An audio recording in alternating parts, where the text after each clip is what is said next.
Like I say all the time, just because a player lights it up at a junior level doesn't mean that success is going to transition over to the NHL, but I mean 60 goals, that is undeniable talent, and this guy would have to go on to be a fantastic goal scorer in the NHL, right?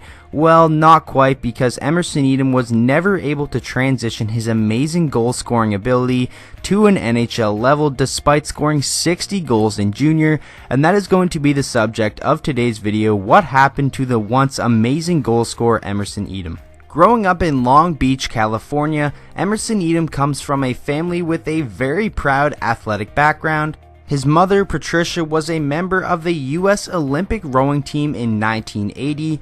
His older brother, Martin, rowed for 4 years at Syracuse University, where he was team captain in his senior year.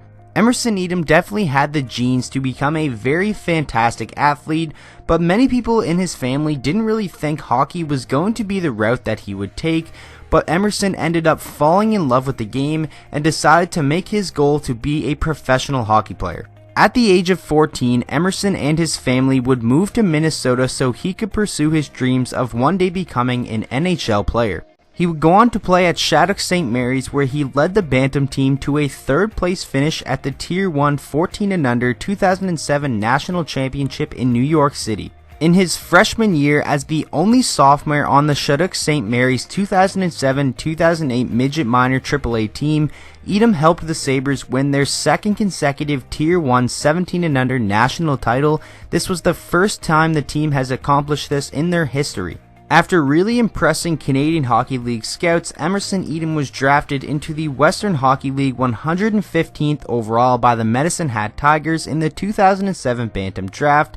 After being drafted into the WHL, Emerson Etem would decide to go play for the USA Hockey's National Development Team program, a program that has been developing some fantastic NHL stars and to this date is still one of the best programs for developing young players into superstars. After a very solid season for the US National Development Team program, in 40 games he had 19 goals and 14 assists for 33 points.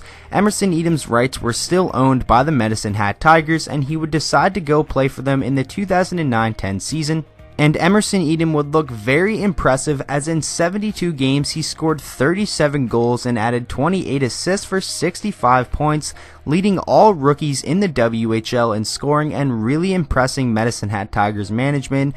At this point in time though, Emerson was kind of playing under the shadow of Lyndon Vay, who was the superstar on this team where he had 75 points, but in the coming years Emerson Etem would show Medicine Hat that he was the true superstar player for this franchise. After his fantastic rookie season, heading into the summer of 2010, Emerson Etem was the 8th ranked North American skater and was eligible to be drafted into the NHL, but some NHL teams were reluctant to draft him because he was one of the youngest eligible players to be drafted, and they really had only seen one season from him where he produced a really good amount of goals, and most GMs just decided to pass up on him because he was seen as a high risk, high reward player, and some scouts even compared him as a faster skating version of Jerome McGinley. E.J. McGuire, the director of Central Scouting, had this to say about Emerson Etem: a 37 goal scorer with a good Medicine Hat team. He handles the puck so well at full speed. His crouch style bellies his 6-foot stature. He looks smaller out there on the ice, but he's not small in productiveness. How about this? He moved from Long Beach to Minnesota, Shattuck St. Mary's to Medicine Hat, Alberta, all in the span of 3 junior years, and that is very impressive. So obviously a lot of scouts were very high on Emerson Etem, and it was well known that he had amazing potential, but most GMs just were not wanting to take the risk on such a young player. But the Anaheim Ducks were, and they decided to take him with the 29th overall pick in the 2010 NHL entry draft. Being one of the youngest players drafted, Emerson Etem was not NHL ready, and he would go back to the WHL to play for Medicine Hat to really mold his game into a superstar, and that is exactly what he would do, as in the 2010-11 season, he put up 80 points, a 15-point increase from the season prior, but in the 2011-2012 season is where Emerson Etem would absolutely explode into a superstar at the junior level, scoring 61 goals in 65 games for a total of 107 points. And it was now looking like the Anaheim Ducks have absolutely struck in gold with this prospect, and they could have one of the best young up-and-coming goal scorers in the NHL. Going pro for the 2012-13 season, Emerson Etem would not make the Anaheim Ducks roster out of the gate and would play for the Norfolk Admirals of the American Hockey League. In 45 games, he had 13 goals and 3 assists for 16 points. Obviously a lot more goals than assists, but that was well known that this guy was a pure goal scorer. And then he would split the season in the AHL and the NHL, as in 38 NHL games for his rookie season, he had 3 goals and 7 assists for 10 points, but that really isn't where he impressed the Anaheim Ducks. And he would go on to actually do the most damage in the postseason in his rookie year, as in a grueling 7-game first-round series against the Detroit Red Wings, Emerson Etem would score 3 goals and add 2 assists for 5 points, and was a +4 and was widely known as the best player on the Anaheim Ducks throughout the majority of that 7-game series.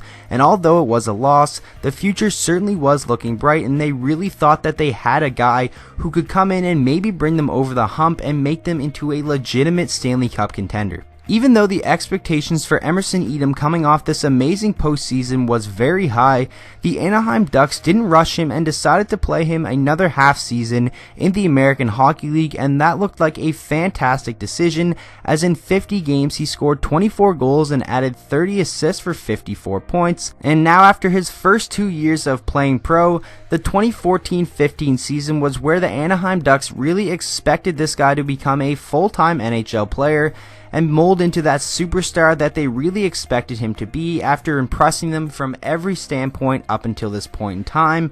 But it was actually the opposite, as he would take a major step back in his progression, and in 45 NHL games he would only have 5 goals and 5 assists for 10 points. And as not really a physical guy, he's not really a player you want to have in your bottom 6, and he wasn't really putting up the point totals to be a solid top 6 forward, so he would go on to play 22 more games in the American Hockey League, scoring 13 goals and adding 8 assists for 21 points. But it was looking like things with the Emerson Etem and the Anaheim Ducks just weren't going to work out. With Anaheim realizing that there might not be a spot on their roster for Emerson Etem, and his trade value was still pretty high, they decided to move him out to the New York Rangers in exchange for Nick Jensen. And looking back at this trade right now, it really didn't do anything for either team, and Emerson Etem would split the 2015-16 season between the New York Rangers and the Vancouver Canucks, playing in 58 total games, posting just 15 points. Then he would be claimed by the Anaheim Ducks once again for the 2016-17 season, as they would give him one last shot. But in 3 NHL games he posted 0 points, and then would play in the American Hockey League for the 2016-17 season and the 2017-18 season.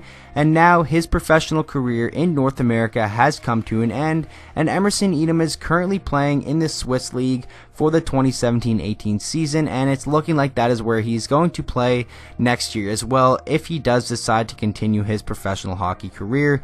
But obviously things at the NHL level really just didn't work out for Emerson Etem, and at the beginning it looked like they were going to, but as a guy who was only giving you around 15 points per 50 games, he's not really a player you want to have in your top 6, and nor is a guy who would really do much for you in your bottom 6 as well. And I think the reason he was able to dominate at a junior level because he was just so much stronger and faster than everybody else, but at an NHL level everything really caught up to him. Even though at the beginning it looked like he was going to continue his goal scoring touch from the WHL till the NHL, things kind of just slowed down for Emerson Etem, and teams were able to game plan for him, and he wasn't able to use his speed to score the goals he was able to do in junior. It really is a sad story, but these cases happen all the time where players are just able to dominate in junior but never transition that to an NHL level. But sometimes players in junior don't even score 60 goals, and that is a lot of goals, and you would think someone with 60 goals in junior would transition that and be a fantastic NHL goal scorer. But Emerson Etem really just is another case of a player being so much stronger and faster in junior, being able to dominate but just not transitioning that to an NHL level, and I think the GM saw that, and that is why he was only drafted with the 29th overall pick. There still is some chance that he might be able to make a career in North America, but it's looking like this guy will most likely just be finishing out his hockey career in Europe, where I think he will do well, and it's going to be interesting to see what happens throughout the rest of his career. But it is a sad case, as a player who once scored 60 goals was never able to become a fantastic player at the highest level in the world. So that is going to wrap up this video. I really hope you guys did enjoy, and make sure you let me know down in the comments section what your opinion is on Emerson Etem and why you think he was not able to transition his game to a professional level. And with that being said, I hope you enjoyed the video. If you did, please make sure to drop a like on it and subscribe to the channel for daily NHL content, and I will see you guys all in the next video.